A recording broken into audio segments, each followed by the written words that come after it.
días, tardes, noches o cuando quiera que estéis viendo este vídeo.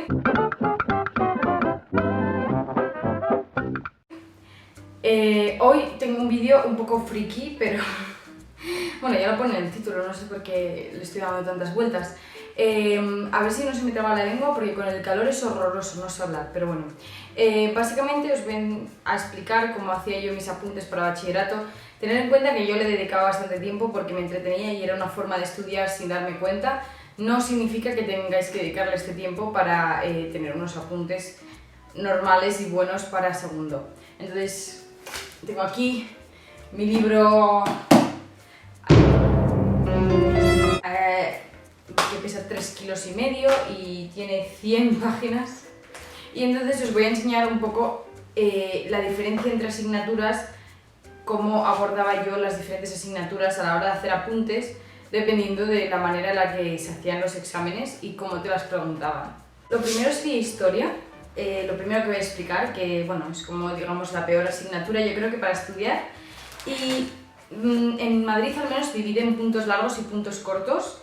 Lo importante es hacer resúmenes que cuenten una historia más que den muchos datos, y luego encima yo siempre codifico todos los resúmenes que hago en 2 colores. Entonces, por una parte tenemos la palabra principal o las 2 palabras principales de cada párrafo, que describe lo más importante que se va a explicar en ese párrafo, y luego con otro color subrayo como 10 o 15 palabras clave o más que expliquen esa palabra. Es como 3 grados de resumen. No está el resumen entero, está lo que está en este caso en verde, y luego ya están las palabras clave. Y luego si tienes muchos puntos, lo que hago es pongo un post-it con las palabras clave. Eso lo hago en filosofía. Filosofía es el mismo método, ¿vale? Uso diferentes colores, pero es lo mismo. Por ejemplo, este de la moral de Ortega y Gasset, tengo en rosa las palabras que luego he puesto en este post-it, y pues eso me ayuda a resumirlo. Entonces, aprendiéndome las ideas del POSIT, tendría que saber desarrollarlo todo y así no me olvido nada a la hora de hacer el examen. Entonces, eso lo utilizo para asignaturas en las que hay que desarrollar, ¿no? El hacer un resumen y dividírmelo en 3 tipos de complejidad para luego, a la hora de estudiarlo, que sea más fácil. Y eso es nada, es básicamente... Yo los tengo todos a ordenador porque tengo la letra muy mala y me es más fácil. Entonces, esto lo uso para filosofía, para historia y para literatura también. Cuando ya te has estudiado ese punto, leerlo es como un poco más difícil, y lo que hago son resúmenes de una cara en los que pongo todas las palabras importantes del punto, y si si es una lista, por ejemplo, pongo un número con un círculo y son el número de palabras o conceptos que hay en la lista. Por ejemplo, si pone 8, son 8 conceptos que tengo que saber que hay en la composición social de las Cortes de Cádiz. Hay una lista de 8 conceptos. A la hora de los puntos cortos, lo mismo, tipo POSIT, pero con el punto corto. Y por ejemplo, yo que me centré en el bloque 3, es importante tener las fechas muy presentes, y en el título del punto no solo saberse el número, sino parte del título, y pues yo ponía una palabra la palabra más importante del título para no sabérmelo todo, porque luego también es un problema que a veces te sabes el punto y luego te ponen el título y no sabes cuál es, sobre todo cuando hay muchos parecidos. Y luego un resumen corto, que lo hago cuando hay un ejercicio práctico en concreto, por ejemplo sintaxis, o en inglés o lo que sea, o en geografía el comentario de una imagen, hago un resumen de los pasos y ya está. Cuando no hay que memorizarse tanto, simplemente un resumen corto.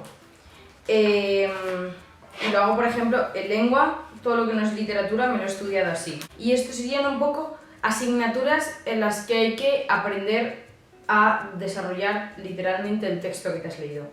Entonces es eso, es hacerse resúmenes, luego subrayarlos de diferentes colores, luego poner un post-it con las ideas principales, y luego a la hora de estudiar hacer un resumen corto de ese resumen escrito para que te quede en la cabeza. Todas estas notas las he hecho en OneNote, mejor que en Word, porque es una nube que la tienes en todos lados y me parece mucho más eficiente a la hora de luego te conectas a cualquier dispositivo y lo tienes, son páginas infinitas, está muy bien clasificado.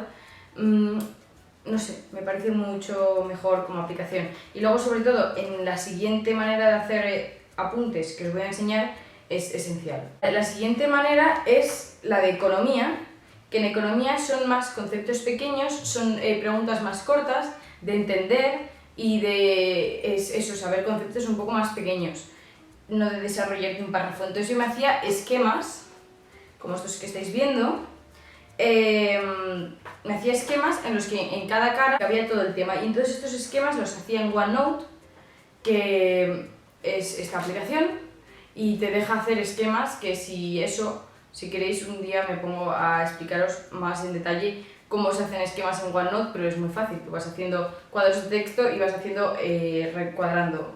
Esto sí que es verdad que tardaba unas 4 o 5 horas en hacer cada uno, pero amor al arte, lo que os digo, porque me entretiene. Incluso los últimos, como podéis ver, me descargué diferentes fuentes en una página de internet para tener diferentes fuentes para escribir las cosas y todo. Pero si queréis, en un vídeo más detallado, pues os enseño cómo hacer esquemas en OneNote.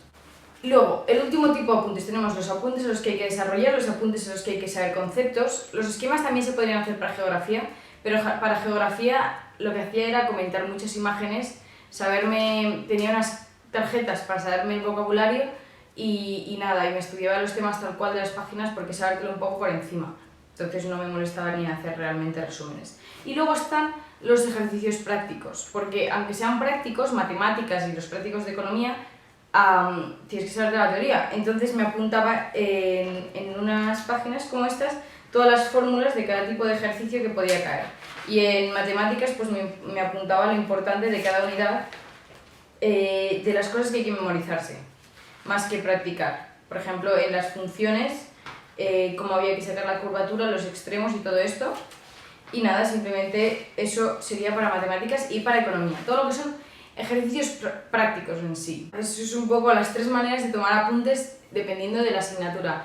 Luego, a la hora de tomar apuntes normales antes de hacer el resumen, os recomiendo que cojáis toda la información posible, porque cuando el resumen se os queda un poco corto, siempre podéis ir a vuestros apuntes y tendréis toda la información, porque al principio decís, vaya chorrada, no me voy a estudiar esto, pero como pensar que los apuntes esos primeros que coges luego no son los que estudias porque es un resumen, coger toda la información posible por si acaso os da por repasar o os preguntan una cosa en el examen y no entendéis por qué vuestra nota, pues repasar, volver a vuestros apuntes primeros y ver qué es lo que hace falta. Y ya está, tener siempre todo muy ordenado y luego ya depende cómo cada uno funciona de una manera. A mí esto es lo que me funcionaba, igual el año que viene para otras asignaturas me funciona de otra manera y ya está, cada asignatura tiene una manera diferente de estudiarla, por tanto hay que hacer apuntes de otra manera, cada persona tiene una manera diferente de estudiar. Esto es lo que yo he utilizado como maniática de los apuntes. Y ya está, no tengo mucho más que decir. Estoy haciendo este vídeo un 2 de agosto, explicando cómo hacer apuntes para bachillerato. Creo que estoy enferma, no pasa nada. Espero que os haya gustado, que os haya servido de algo, que podáis aplicar algo de lo que he dicho, aunque sean todo chorradas, y que le deis like si os gusta, si no sois ciudadanos libres. Y nada, nos vemos en el próximo vídeo.